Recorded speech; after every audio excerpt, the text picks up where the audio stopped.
called people who are not from the United States immigrants. Here in Japan, they are called foreigners, people that are not from the country, living inside of the country.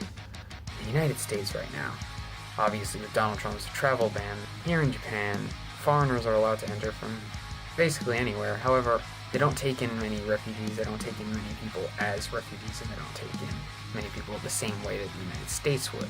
So the question always is if you're a foreigner, does Japan and Japanese people, do they accept you?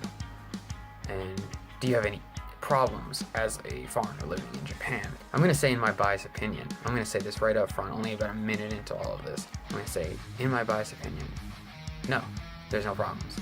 I have not once faced any sort of bias, I have not once faced any sort of issue, I have not once faced any sort of problem, and that's including things that you would consider microaggressions or macroaggressions or whatever they're called, smaller sorts of things. I've not seen any of those either. The question always is, well, you're living in a country that is 98% one race, that race being Japanese, and you're part of the 2% of that other race being outsider or foreigner.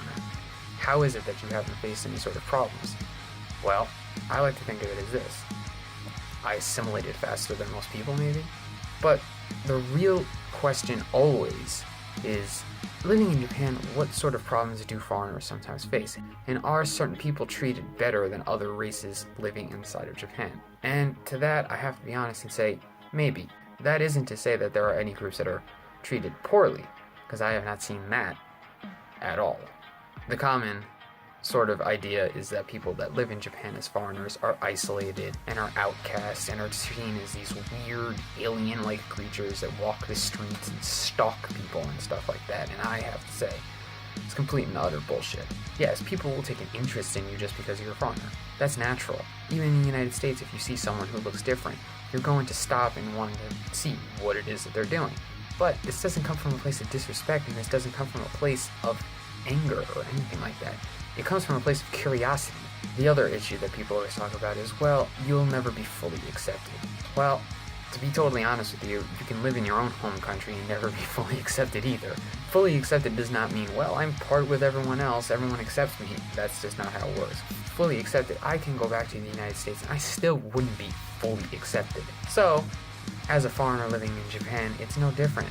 So what if no one will ever fully accept you? You can go anywhere in the world and not get fully accepted. People always say to me, I want to come visit, I want to come live in Japan, but I'm just afraid as a foreigner things are going to be difficult for me. And I have to say, that makes no sense. You're not going to face any sort of hardships just because you're not Japanese. I can assure you that you will not, because that's just not how it works here. Will you be accepted by everyone? No. Big deal. Who cares? That's life. But will you face racism and prejudice on a day-to-day basis? No. Well, I made my past video talking about how people sometimes get a little down on themselves living here, but then again, people get down on themselves living in the United States too. So, are foreigners accepted in Japan? In my biased yet observational opinion, having lived here, yes, they are accepted. Because, to be totally honest, no one really cares. So if you're on the fence about coming to Japan and afraid of this whole foreigner, Japanese, just forget it. You'll be fine. Stop worrying and enjoy the country. So that's my video for today. Thanks for watching.